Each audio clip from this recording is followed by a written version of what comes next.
Hi friends, நம்ம இன்னைக்கு வந்து என்ன பார்க்க போறோம் அப்படினா சிம்பிளான ஒரு neck design தான் நம்ம வந்து பார்க்க போறோம். இதுக்கு வந்து பாத்தீங்க அப்படினா நான் back neck வந்து ஒரு 7.5 இன்ச் அளவுக்கு நான் வந்து neck depth வந்து மார்க் பண்ணியிருக்கேன். diamond neck.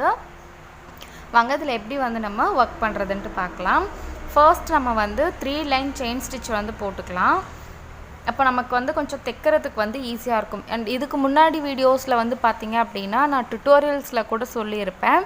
2 லைன் ஆச்சு ஜரி த்ரெட்ல செயின் ஸ்டிட்ச் வந்து போடணும் அப்படினு.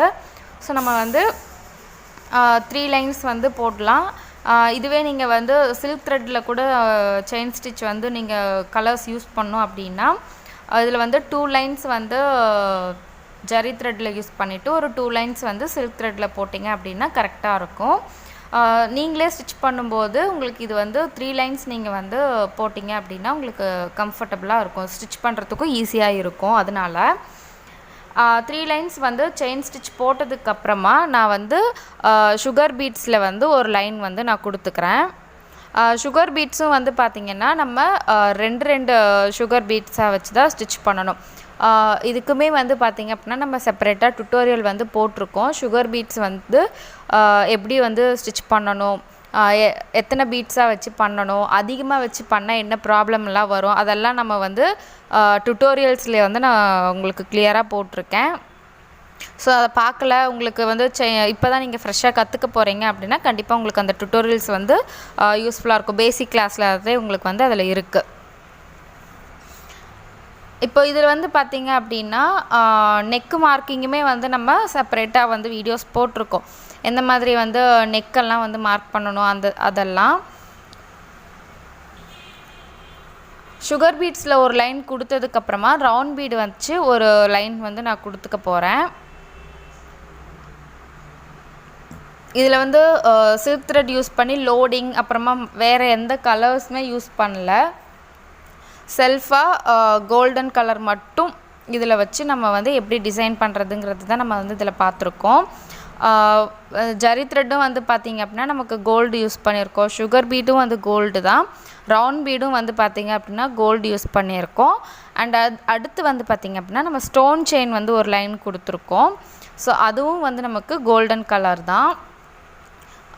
நான் வந்து ஃபர்ஸ்ட் வந்து செயின்ஸ் ஸ்டோன் செயின் வந்து ஒட்டிட்டு அதுக்கு அப்புறமா வந்து நான் ரேண்டமா அங்கங்க ஸ்டிச்சஸ் வந்து நான் போட்டுக்கிட்டேன். சப்போஸ் நீங்க வந்து அத ஸ்டிட்ச் பண்ணனும் அப்படினா நீங்க நார்மலா நம்ம வந்து எப்படி ஆரி நீடில்ல வந்து ஸ்டிட்ச் பண்ணுவோம்ங்கறதையும் நான் ஒரு டுட்டோரியல் போட்டுருக்கேன். சோ நீங்க அதலயே வந்து பார்த்தா அதே மாதிரி நீங்க வந்து தச்சிக்கலாம். and next வந்து பாத்தீங்க அப்படினா மறுபடியும் ஒரு round bead வச்சு நம்ம அடுத்ததும் செயின் ஸ்டிட்ச் ஸ்டோன் செயின் அடுத்தது ஒரு round bead லைன் வந்து கொடுத்துக்கலாம்.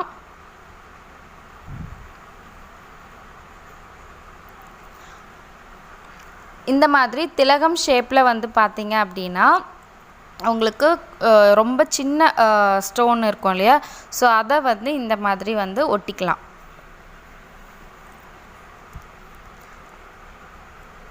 ஃபர்ஸ்ட் வந்து இந்த மாதிரி அந்த round bead இருக்கு இல்லையா, சோ அதுக்கு பக்கத்துலயே இந்த மாதிரி glue அப்ளை பண்ணிக்கோங்க. அதுக்கு அப்புறமா நம்ம வந்து ஸ்டோனை வந்து அந்த இடத்துல ஸ்டிக் பண்ணிக்கலாம். நான் இத வந்து பாத்தீங்க அப்படினா கண்டினியூஸாவே அந்த round beads இருக்கு இல்லையா, சோ அத ஸ்டிட்ச் பண்ணவே நான் வந்து இந்த ஸ்டோனும் வந்து ஒட்டிட்டே வரேன். அப்போதான் நமக்கு டைம் வந்து சேவ் ஆகும். இப்போ பாதி தூரத்துக்கு வந்து ஒரு one side neck கம்ப்ளீட் பண்ணிட்டு நீங்க இந்த மாதிரி ஸ்டோன் வந்து ஒட்ட வேண்டியது ஸ்டோன்ன்ட் இல்ல. இப்போ நீங்க இந்த ஸ்டோன்ன்ட் இல்ல, நீங்க வேற ஏதோ நீங்க ஒட்டணும் அப்படினாலுமே பாதி தூரம் வந்து round beadோ இல்ல நீங்க என்ன அந்த இடத்துல ஸ்டிட்ச் பண்ணிட்டு இருக்கீங்களோ அத இப்ப லோடிங்கே கொடுத்துட்டு இருந்தீங்கன்னா கூட பாதி தூரத்துக்கு நீங்க இந்த மாதிரி ஸ்டிட்ச் பண்ணிட்டு ஸ்டாப் பண்ணிக்கோங்க. அதுக்கு அப்புறமா அதுக்கு அடுத்து நீங்க ஏதாச்சும் ஒட்ட வேண்டியது இருக்கு அப்படினா அத ஒட்டிக்கோங்க. அப்படி பாத்தீங்கன்னா நீங்க சைமல்டேனியஸாக நீங்கள் வந்து ஸ்டிக் பண்ணுறது அடுத்த ரோவும் நம்ம வந்து கம்ப்ளீட் பண்ணிடுவோம். சேம் டைம் நம்ம என்ன இது ஸ்டிச் பண்ணிகிட்ருக்கோமோ அதுவும் வந்து கம்ப்ளீட் ஆகிடும். நமக்கு ட்ரை ஆக வேண்டியதும் வந்து பார்த்திங்கன்னா நம்ம ஃபுல் நெக்கு ஃபினிஷ் பண்ணிவிட்டு வரும்போது இந்த சைடு நம்ம எந்த இடத்துல ஸ்டார்ட் பண்ணமோ அந்த சைடு வந்து உங்களுக்கு ட்ரை ஆகிடும். ஸோ அப்போ வந்து நீங்கள் அடுத்த லைன் வந்து நீங்கள் அந்த இடத்துல என்ன ஸ்டிச் பண்ண போகிறீங்களோ அதை வந்து நீங்கள் கண்டினியூஸாகவே ஸ்டிச் பண்ணலாம். நம்ம வந்து க்ளூ அப்ளை பண்ணி ஒட்டி இருக்கோம், ஸோ அது வந்து ட்ரை ஆகணும், அது ட்ரை ஆக டைம் எடுக்கும், அந்த மாதிரியெல்லாம் கிடையாது. நீங்கள் வந்து கண்டினியூஸாக வந்து நீங்கள் ஒர்க் பண்ணிகிட்டே இருக்கலாம். சப்போஸ் உங்களுக்கு ரெஸ்ட்டு தேவைப்பட்டால் மட்டும் நீங்கள் வந்து ஒரு லைன் முடிச்சுட்டு அடுத்த லைன் க்ளூ அப்ளை பண்ணி ஒட்டி அது ட்ரை ஆகிற வரைக்கும் ரெஸ்ட் எடுத்துக்கலாம். ஸோ இப்போ ஃபைனலாக வந்து பார்த்திங்க அப்படின்னா நம்ம இந்த ஒர்க்கை வந்து கம்ப்ளீட் பண்ணிட்டோம். கிட்டத்தட்ட ஒரு 1 இன்ச் அளவுக்கு நெக்கு வந்து பார்டர் இருக்கும். ஸோ இந்த வீடியோ பிடிச்சிருக்குன்னு நினைக்கிறேன்.